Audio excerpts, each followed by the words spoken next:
long and hard-fought battles doesn't give warriors the time they need to repair their war gear, but sometimes you want to keep wearing that worn leather garb that has served you so well. In this video, we'll be looking on how to paint heavily worn leather. For this guide, we'll be using a Cities of Sigmar Alchemite Warforger, as it has a heavily worn and engraved war apron, keeping him safe from those red-hot rune cubes, which we have already painted from a previous video. But you can use this guide to paint any worn or battered leather found on your models. If you're new to painting or want to brush up on your skills, you can check out the Citadel Colour Painting Essentials videos to learn all about paints and painting techniques. The paints we'll be using are on the screen right now. We'll also have a list of additional equipment we've used, but you can use whatever brushes you feel most comfortable with, and you can swap out the mediums for water instead. For our undercoat, we have used Wraithbone, but you may have already undercoated your models or painted them up to a certain point, so don't worry if you do. We'll be base coating with our first colour anyway. We'll start with a base coat of XV88 over the leather areas. We just need a couple of thin coats if you're starting to paint your model. But if you have already painted most of your models so far, just be mindful that you might need another coat over a darker colour. Depending on how big or small the area you are painting, it's best to use a brush suitable for that space. Here I'm using a small base brush for the majority of the apron. This colour is lighter than most brown base paints, but gives us a tanned hide feel, which gives us a great starting point for our next colours.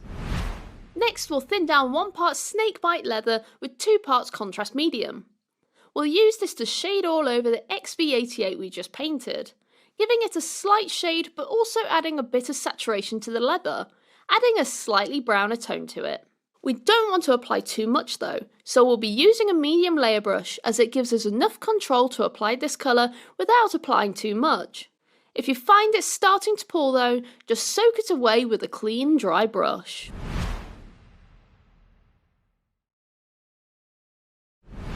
Now we'll add more of a darker, dirtier tone towards the edges of the leather. We'll thin down 1 part Garrigax sewer with 3 parts contrast medium. For the first layer, we'll apply it to the top edges of the apron and the main recesses down towards the bottom. This is to add some colour, but also start defining those shadows and worn edges. Remember to leave every layer to fully dry before moving on. Then with the second layer, we'll add more of the same mix but less on the apron, focusing towards the bottom and the recesses. You can start to see it getting darker, but also acting as our shade and texture for those small cuts and rips. Then you can add a third layer just on those worn edges around the apron. Just be mindful of all of those layers pooling, as we don't want to add too much on each layer. This is why building up the colour with thinner layers adds more character without losing those details with heavier paints. With our contrast fully dry, we can add some scratches and define those edges with our XV88 again with a small layer brush. This is so we can tie back in that base coat colour, as any scratches would show through that untouched colour from the inside of the hide. We don't want to highlight every scratch, just those larger or most prominent on the leather, just like the magic icons on the apron. We'll make sure that we get a point on our brush by rolling it on the palette. Make sure our paint is thin, and by twisting the brush we'll get all those bristles together. This also helps to control how much paint we apply on the model too.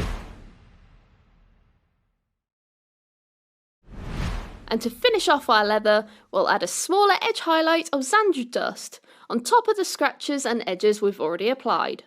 We just want to paint the smallest of edges, so if you feel the highlight is too big or long, you can always use XV88 to tidy back over.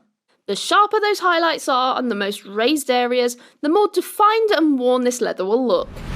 And there we are! Our Alchemite Warforger's magically imbued apron is looking dirty, worn and ready for more battle.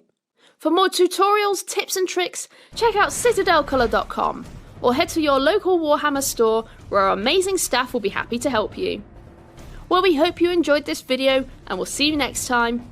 Bye bye!